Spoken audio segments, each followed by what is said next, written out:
you have the chance to grant someone's final wish? A group of ambitious college students have done just that. They've organized a foundation that brings dreams to life to hospice, for hospice patients. That's right. Here to tell us about their philanthropic work, Crommett and McElligott with Dreamcatchers Foundation. Good morning to both of you ladies. How are you? How are you? Great. How are you? Doing very well. Thank you. What is this Dreamcatchers all about? So basically what we try and do is all the Dreamcatcher clubs are run by high school and college students, and the goal is to grant the final dreams of hospice patients in their community. And who came up with this idea? I did. A couple years ago, I was a junior in high school, so I just came up with the idea after watching the movie Patch Adams, which inspired me to do something like that for hospice patients. There's a lot of people at that age that aren't thinking about doing something like that. There's just a spark in your mind that said, I can make a change? Yeah, I just wanted to do something for these hospice patients because I'd been volunteering in a hospice near me, just doing office work. So I kind of wanted to do something more for the patients themselves, and I thought, what a great way to do that. And you're so young to be doing that too. That is so cool. Awesome. And how are you involved in this? Well, Caitlin and I are in the same scholarship program at Notre Dame, and when she had this idea to go and expand this foundation, it was kind of a two-person job, so I teamed up with her, and hearing what a great impact she had on the patients and what they had on her, it was something I knew I would be really passionate about and be able to work with. Absolutely. What are you both studying at school? I'm a theater and business major.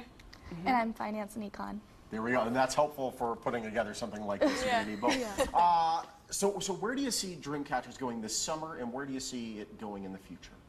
I'm just hoping to get it as big as possible. I hope that someday it'll be recognized as a national foundation, spread across the country, because I want as many people as possible to be able to share the joy that I've gotten from it. Can you give us some details about any of the dreams that you've helped fulfill for folks?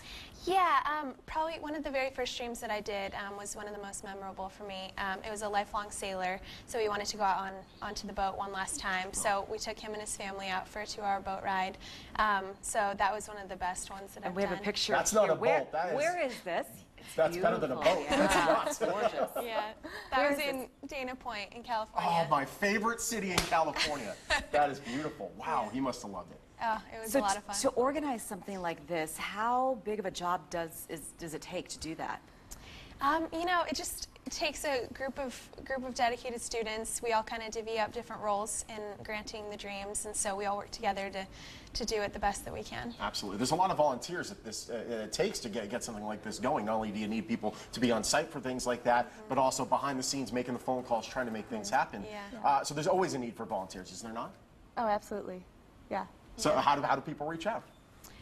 Well, basically what we've been trying to do is go around to different high schools and colleges and try and see how many students we can get interested, and then from there they can talk to me and or go on our website where we have a button you can press that says, I want to start a club in my school. That's awesome. And so we're just trying to get as many students interested as possible. And what has been the reaction of people you've helped and their family members?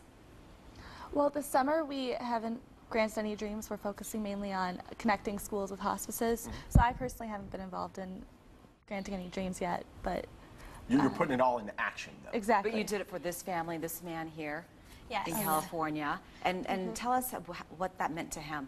I think his wife just kept thanking me throughout the year because it was just the first time she had seen him really smile like that in a very long time. That's awesome. And so I think it was a big day for him, and I was really glad to help out. So how do people, first of all, how does a family that is in a situation like this, how do they get in contact with you, or do you reach out to them in order to make these dreams happen?